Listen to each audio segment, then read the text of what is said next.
Hi mga beshiwa, mayong buntag, mayong uto, mayong hapon, mayong gabi, no? Depende na lang kung sang orasan ninyo nakita niya ako ang video. And for this video guys, is mauni ang mga ganap or nahitabo kagabi sa event nga ato ang gatuan no, nga Women's Month Culmination 2025 sa ato ang Barangay Daliao no. Gi-organize o gihimo para sa ato mga kababaihan diri sa Barangay Daliao. And then, kanisya na time guys, is nag-prepare na ako sa kong sarili no, nag-ilis na, and then kitanaw na ako kung okay ba ako ang look. So, mo ni siya ako ang suot guys, from trouser to coat to inner, is okay lang na siya tanan no, so nang okay lang siya taan na.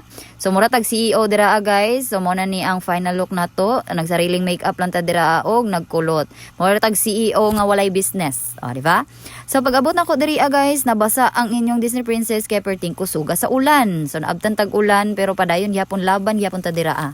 So, kani while waiting mahunong ang ulan, ug maabot ang mga bisita, nisulod sa ako diri sa office sa Barangay Council for Women's. So sa mga wala nakabalo no nga na ay association or organization for us women diri sa Barangay Daliao, pwede mo moadto sa inyohang BCW president sa inyohang mga sityo or purok.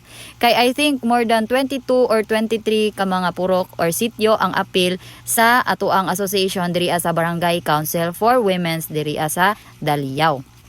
And nag-start na jud ang program guys no, og gipaila-ila na ang mga judges para sa Retro Zumba og sa Ambassadress of Women. So gipaila-ila na sila, so mo na sila ang mga judges anang gabi una guys.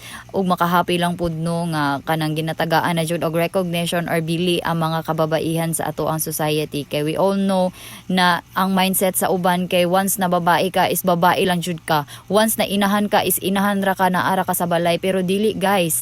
Tan-awan ni atong mga mamshis diri sa atong barangay o grabe gi-flex din nila ilang mga talent og ilahang beauty. Kay we all know na once na mama na ta, nakahuna-huna jud ta nga ay tama na lang jud ta sa balay, pero dili guys. I-flex og ipakita paghihapon nato sa society kung unsa ang ato ang kaya nato mga kababaihan. So kanisya na time is awarding na siya para sa kanisya Ambassadress of Women. So, muna na siya guys, ang awarding ug nagulat sa result. And then, kanina time is gipasa na nako ang crown kay Ma'am Fevy. So, Ma'am Fevy ba to? Congrats, Ma'am. Ug mauto, gipasa na dyan ako sa imuha ang corona. Ikaw na dyan ang gitak na. So, muna to guys, no, marag na ano lang ko sa mga panghitabo. Marag na happy lang jud ko kay grabe ka empowered jud sa mga women o ka-talented sa mga women diri sa Barangay Daliao, no. Og ang champion sa ato ang Retro Zumba is ang BCW or Barangay Council for Women sa Daliao. O congratulations no sa tanang winners last night. O salamat pud kayo sa nag-organize ani nga event para sa itong mga kababaihan diri sa Barangay Daliao. Sumalan to. Bye!